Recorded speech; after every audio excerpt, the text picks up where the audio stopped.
Sure. I don't think multilateral diplomacy is intangible at all. On the contrary, I think it has and can produce very tangible outcomes. I have certainly come across this in my career. I do believe that these essentially in multilateralism, you have a different number of people from different backgrounds, different countries, different professions who come together with a view to solving a problem or addressing a challenge. So for me, as long as there is sincerity, there is trust, and there's mutual respect, multilateral diplomacy can play a very important role. I do recall one occasion, I have many, but there's one which was in my former position as legal advisor to the Botswana government. And this was at the review conference of the Rome Statute to the International Criminal Court. Botswana, my country, is a member of the Rome Statute of the ICC, a strong supporter.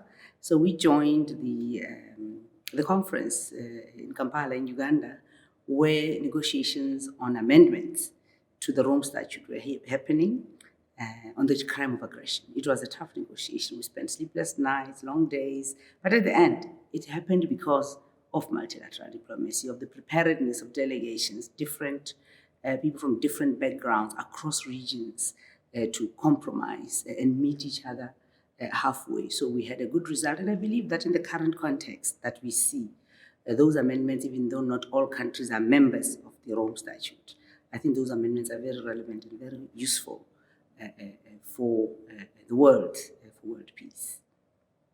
That would be one example in my career that it stands out, and I believe that coming from a small country like Botswana, this gives us an opportunity. Multilateral diplomacy gives us an opportunity to have our voices heard, to make our contribution, but also to learn from others, lessons from others, and benefit overall from the whole global effort.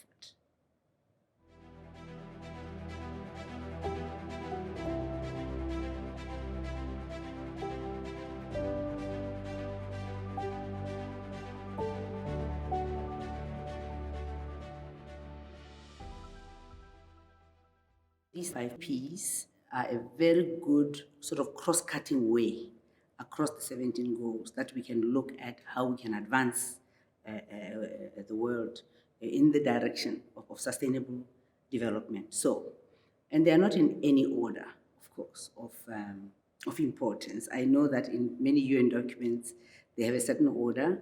The way I like to think about them is to think, first of all, people must be at the center, clearly, one of the Ps.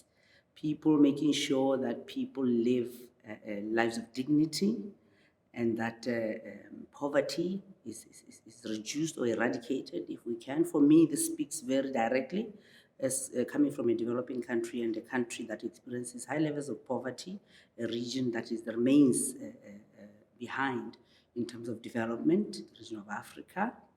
Then next to that, of course, is prosperity.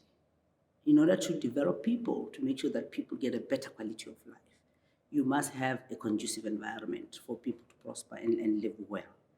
Our next P, of course, would move to the planet, which says that you must protect the planet to make sure that this prosperity for people is sustainable, because without a healthy planet, this is not going to happen. In the final analysis, of course, you also need peace, the 4th P. So the peace, as far as I'm concerned, it's internal peace, but it's also external, national, regional, and international to sustain. The final P, which is partnerships, is that without partnerships with each other, and once again, going back to multilaterals, for me, partnership is the flip side of the coin of multilateral diplomacy.